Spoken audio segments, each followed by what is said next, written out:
જ્યારે તમે ભગવાન ગણેશજીની મૂર્તિ જુઓ છો ત્યારે શું તમારા મનમાં ક્યારેય આ સવાલ ઉઠે છે ખરો કે આખરે ગણેશજીએ ઉંદરને પોતાનું વાહન કેમ બનાવ્યું? આ વિડીયો ચોક્કસથી જોજો, કારણ કે તેમાં તમને આ સવાલનો જવાબ મળશે. આ વિડીયોમાં અમે જણાવ્યું છે કે કેવી રીતે ક્રોંચ નામના એક યક્ષે અપરાધ કર્યો હતો અને પછી કેવી રીતે ભગવાન ગણેશે તેને સજા આપવાને બદલે માફ કરીને પોતાનું વાહન બનાવ્યો.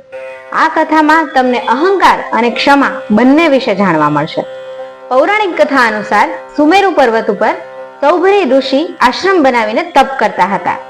તેમની પત્ની પતિવ્રતા હોવાની સાથે સાથે ખૂબ જ સુંદર પણ હતી. તેમના રૂપ પર યક્ષ, ગંધર્વ બધા મોહિત થઈ જતા હતા.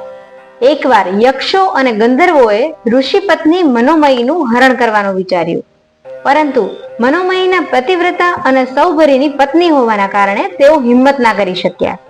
પરંતુ ક્રોંચ નામનો એક બળવાન અને દુષ્ટ ગંધર્વ હતો જે પોતાને રોકી શક્યો નહીં અને પહોંચ્યો ઋષિ પત્નીનું હરણ કરવા.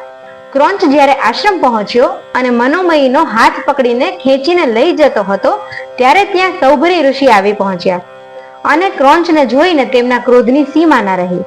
તેમણે ક્રોંચને શ્રાપ આપ્યો અને તેમને કહ્યું કે તું ચોરની જેમ મારી પત્નીનું હરણ કરવા માંગે છે, જા તું મૂષક બની જા.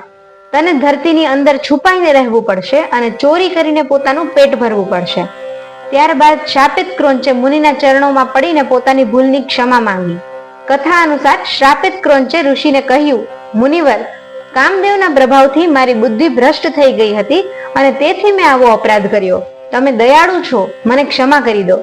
ત્યારે ઋષિએ કહ્યું કે મારો શાપ વ્યર્થ તો નહીં જઈ શકે, પરંતુ હું તેમાં સુધારો કરી દઉં છું. આ શ્રાપના કારણે તમને ખૂબ સન્માન પણ મળશે. ત્યારે તેમણે કહ્યું, દ્વાપરમાં મહર્ષિ પરશરના ઘરે ગણપતિ ગજમુખ પુત્ર રૂપમાં પ્રગટ થશે ત્યારે તમે તેમનું વાહન બનશો. તેનાથી દેવતાગણ પણ તમારો સન્માન કરશે.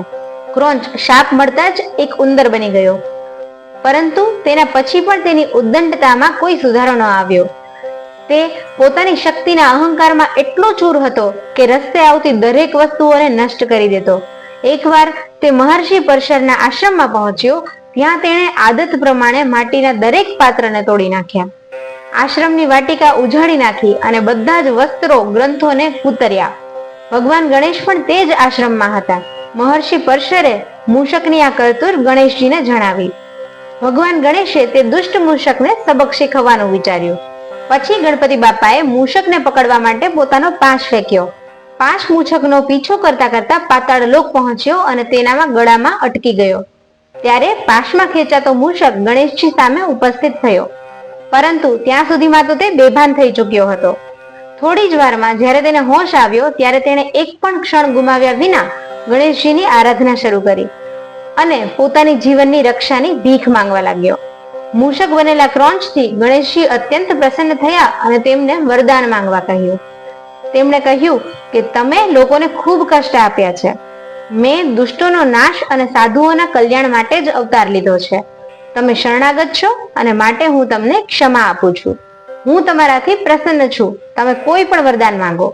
પરંતુ ક્રોંચ તો આદતથી મજબૂર હતો. ગણેશજી પાસેથી પ્રાણદાન મળતા જ ફરીથી તેનામાં અહંકાર જાગી ઉઠ્યો અને તે જ અહંકારમાં તે ગણેશજીને બોલ્યો કે આપ પાસેથી મને કંઈ જ નથી જોતું, પરંતુ જો તમે મારી પાસેથી કંઈ ઈચ્છા રાખતા હોય તો તમે મને જરૂરથી જણાવો.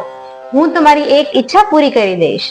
મૂષક બનેલા ક્રોંચની આ વાત સાંભળીને ગણેશજી મલકાયા અને તેમણે કહ્યું કે જો તમારું વચન સત્ય છે તો તમે મારું વાહન બની જાઓ. ત્યારે મૂષકે બિન વિલંબે તથાસ્તુ કહી દીધું. ત્યારબાદ ગણેશજી તેના પર સવાર થયા. ગજાનનના ભારથી દબાઈને તેના પ્રાણ સંકટમાં આવી ગયા. તેમણે ગણેશજી પાસેથી પોતાનો ભાર ઓછો કરીને વહન કરવાનું કહ્યું. ગણેશજીએ તેનું ગિડગડાટ સ્વીકાર્યું અને પોતાનો આકાર ખૂબ નાનો કરી દીધો. ત્યારે ક્રોંચે પોતાના સ્વામી પાસેથી વરદાન માંગ્યું કે તેનો ક્યારેય તે ત્યાગ ન કરે. ગણેશજીના સવાર થતા જ તેની બુદ્ધિ ખુલી ગઈ અને આ રીતે તેનો અહંકાર પણ દૂર થયો.